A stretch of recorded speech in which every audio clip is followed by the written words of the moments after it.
Hello, dear baby. I got your blanket done. Yay! And it's very warm. I've been thinking, I'm always reading the boys a story, and I never have one for you.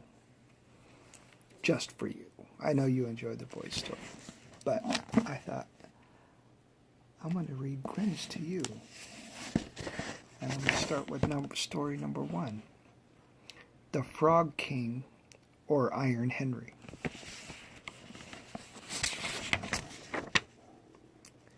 Story 1. In old times, when wishing still helped one, there lived a king whose daughters were all beautiful.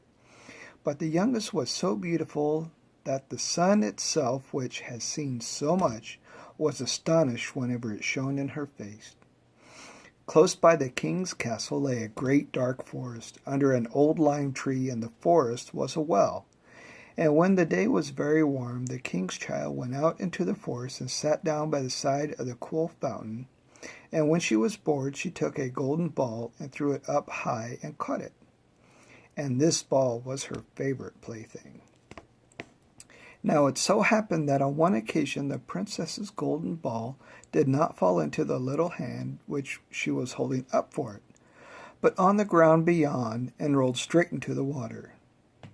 The king's daughter followed it with her eyes, but it vanished, and the well was deep, so deep that the bottom could not be seen. At this she began to cry, and cried louder and louder, and could not be comforted. And as she thus lamented, someone said to her, "What ails you, king's daughter? Your tears would melt a heart of stone." She looked around to the side from where the voice came, and saw a frog stretching forth its thick, ugly head from the water. "Ah, old water splasher, is that you?" she said. "I am weeping for my golden ball, which has fallen into the well."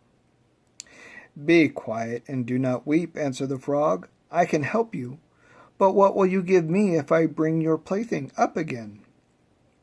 "Whatever you will have, dear frog," said she. "My clothes, my pearls, my jewels, and even the golden crown which I am wearing." The frog answered, "I do not care for your clothes, your pearls, your jewels, or your golden crown. But if you will love me and let me be your companion and playmate, and sit by you at your little table, and eat off your little golden plate, and drink out of your little cup, and sleep in your little bed, if you will promise me this, I will go down below and bring you your golden ball up again."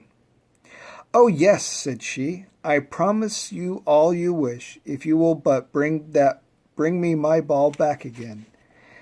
She, however, thought, How the silly frog does talk. He lives in the water with the other frogs and croaks, and can be no companion to any human being. But the frog, when he had received this promise, put his head into the water and sank down, and in a short while came swimming up again with the ball in his mouth, and threw it on the grass. The king's daughter was delighted to see her pretty plaything once more, and picked it up and ran away with it. "Wait, wait," said the frog, "take me with you. I can't run as you can." But what did that avail to him to scream his croak, croak after her as loudly as he could? She did not listen to it, but ran home, and soon forgot the poor frog, who was forced to go back into his well again.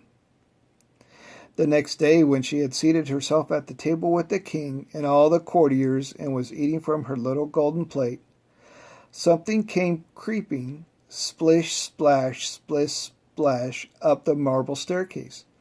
And when it had got to the top, it knocked on the door and cried, "Princess, youngest princess, open the door for me."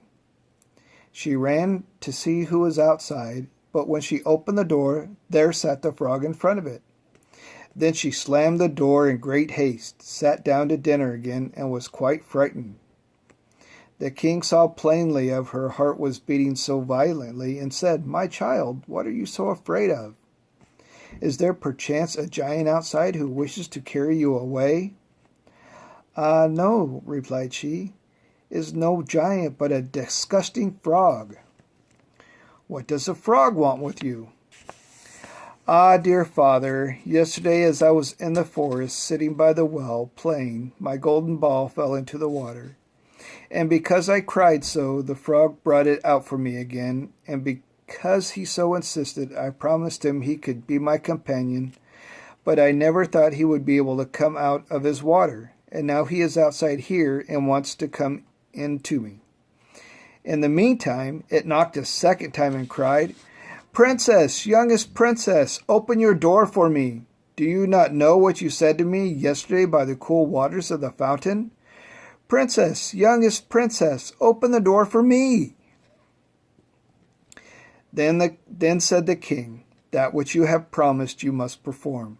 Go and let him in. She went and opened the door, and the frog hopped in and followed her, step by step to her chair. There he sat and cried, Lift me up beside you. She delayed until at last the king commanded her to do it.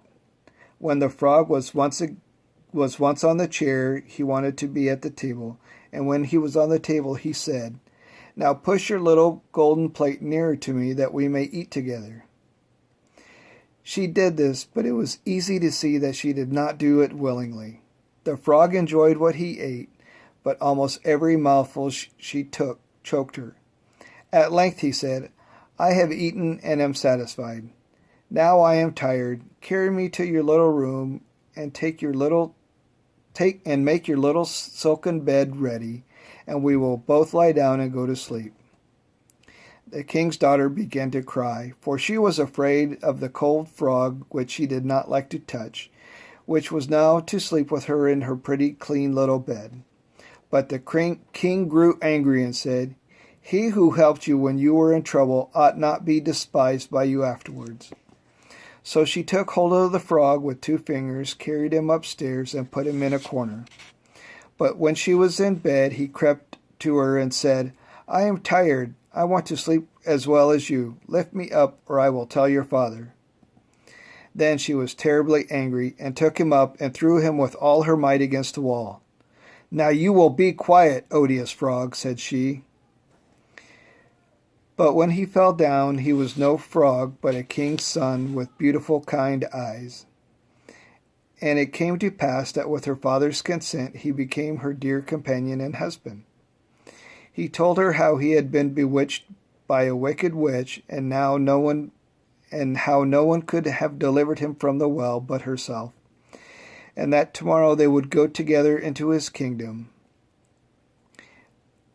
Then they went to sleep, and the next morning when the sun woke, a carriage came driving up with 8 white horses, which had white ostrich feathers on their heads, and were harnessed with golden chains, and behind stood the young king's servant, Faithful Henry. Faithful Henry had been so unhappy when his master had changed into a frog that he had caused 3 iron bands to be laid round his heart, lest it should burst with grief from sadness. The carriage was to conduct the young king into his kingdom.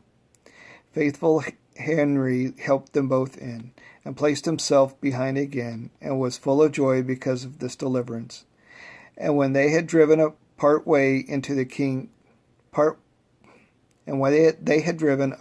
the way, the king's son heard a crackling behind him as if something had broken. So he turned around and cried, Henry, the carriage is breaking. No, master, it is not the carriage. It is the band from my heart, which was put there in my great pain when you were a frog and imprisoned in a well. Again and once again, while they were on their way, something cracked, and each time the king's son thought the carriage was breaking. But it was only the bands which were springing from the heart of the faithful Henry, because his master was set free and happy. Odd, to say the least. I hope you enjoyed your story, baby. Good night.